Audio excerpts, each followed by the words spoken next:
Let's see.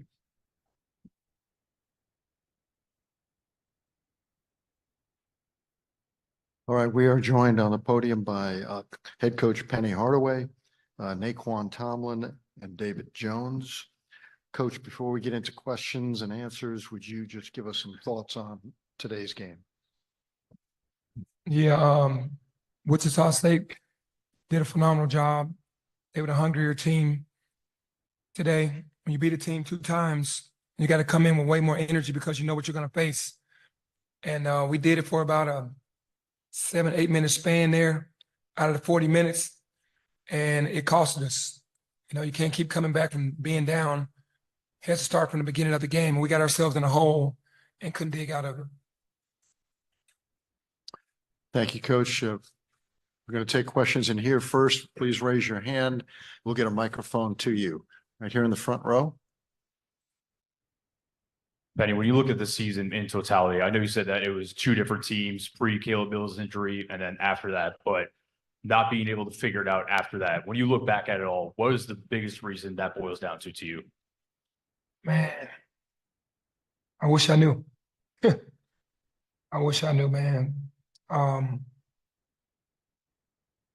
don't really know. I mean, we lose Caleb, who was a leader and a vocal leader and a great defender, and definitely an extension of the coach on the floor. And we were definitely missing that in the second half of the season. So maybe that's the biggest reason. Anyone else in here? Okay, let's go to the first row on the left. This one's for Naquan or David. Was there a point during the game where it sunk in that it wasn't that, you know, you guys weren't going to be able to come back? Was there like a specific point where you realized that? And if so, you know, how'd that make you feel?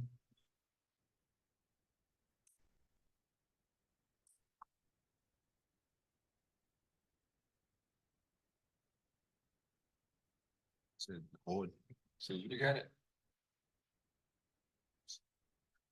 I mean, he was down. We was down 6 with like 10 seconds left to go. So I guess that's when we knew he was gonna come back.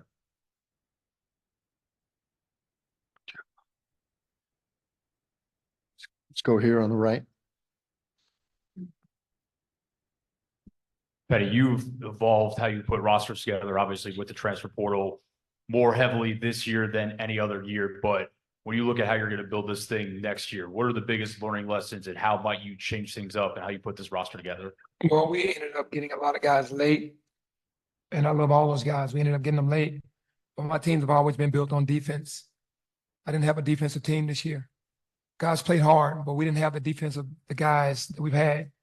So that's what it boils down to. Memphis basketball is about defense, rebounding, block shots, the whole 9. It's not really about offense. We've used our defense to be our offense. And I veered away from that this year to get talent. And they were talented guys, very talented. Then you get a major injury to Caleb Mills. I mean, that hurts you. It's devastating. We're trying to regroup from that. Then every game becomes to be about offense instead of defense. We had our moments where we showed that we were really good in certain cases. But just like today, man, we came out like we had another game tomorrow. That's not Memphis basketball. And I take that on myself. And it just has to be, I'm a defensive-minded coach. And that's what I believe in. Your defense starts your offense. And that's what we've had for 5 years. Until this year, this is my best offensive team I've had. But the defensive side of the ball wasn't what I really wanted. I like to switch up defenses, pressure the ball more. But the fans are used to seeing and get a chance to do that this year. Over there on the left in the front row. Penny, today, especially speaking of the defense, on the perimeter in particular, what was it that you wish you had done more of or wish you had done better? Well, the game plan was set. Everything that they did, we knew exactly what they were doing. All we needed was to harden the effort into it. We know every game we've gone into, we've known what to do. I mean, obviously, I wish we would have got stops. The pick and roll hurt us today. It's hurt us all season. We knew what they were going to do. We knew they were going to throw lobs. We still had lapses. The last play when they took them up 1 point, when they threw the lob to Ballard, we knew that play was coming. Just gotta, I don't know, man. It's tough when you know exactly what's going to happen, when it's going to happen, when you see the set and you can't stop it. Right in the middle here on the aisle.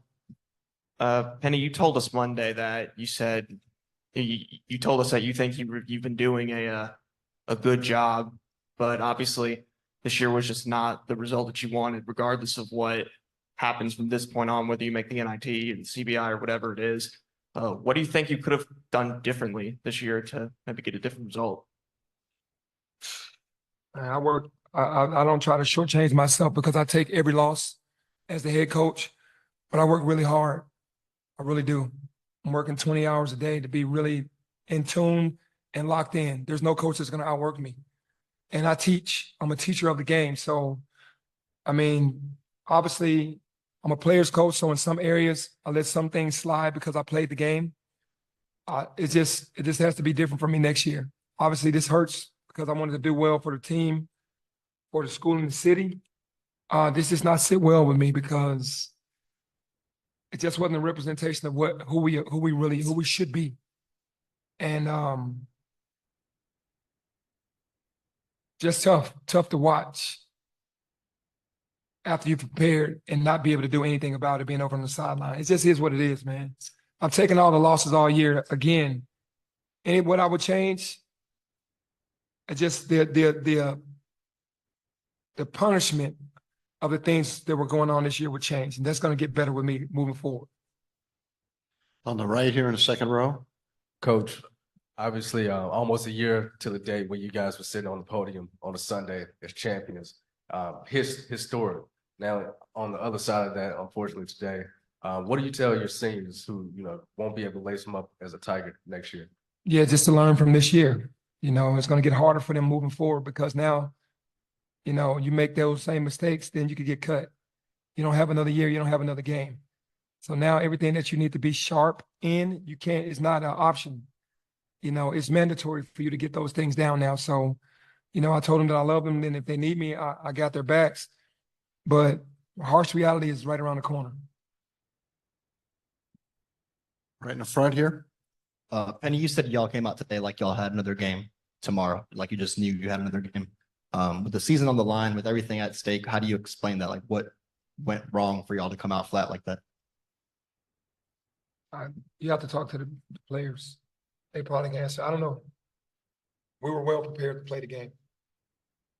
You want to hear from him? He want to know how the start of the game. Why were we so flat?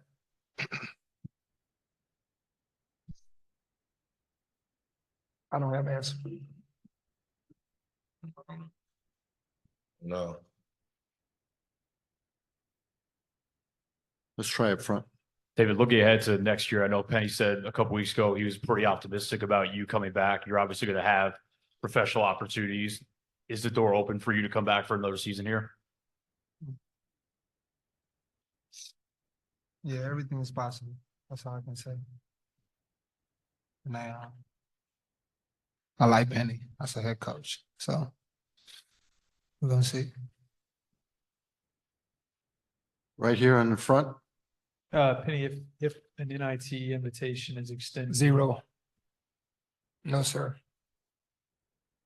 I'm not accepting any invitations. What's the thought process behind that? Just a decision. I'm just making that right now. I'll talk to the administration, but I'm not looking to play no more NITs, man. I'm sorry. I'm not disrespecting NIT.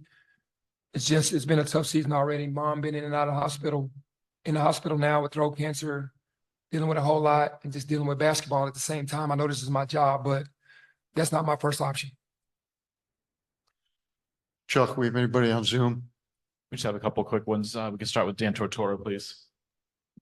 Penny, you just talked about it's been a tough season on and off the court and dealing with things with family. Just how you've navigated this and tried to be the leader that you work to be every single day, knowing that there's bigger things in basketball obviously going on in your life.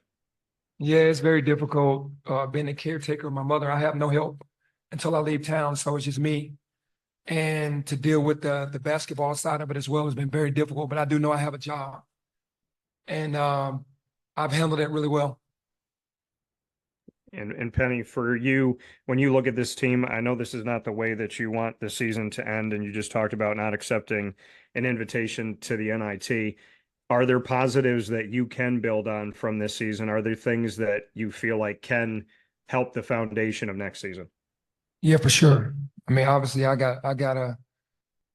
am definitely a man on fire from this season. I've learned so much. And there are things that I can take from this season into next season and moving forward. Thank you, Penny. My best to your mom. Thank you. Okay, last one on Zoom from Wes Pruitt, please. This question is for David Jones and Naquan Tomlin. When you look at Penny Hardaway, I understand today's hard, but when you look at Coach Hardaway, what does he mean to you as a basketball player and as an individual? Coach Penny means a lot. I mean, he's played the game. He's played at a high level. He's a Hall of Fame player. And so for him to be our head coach and for him to teach us the game, we should have did way more to, not only help him, but help the city of Memphis and help the school and just go out there and play harder. All right, thank you, Coach. Players, thanks also to Kirk Downs, Memphis SID, for his help.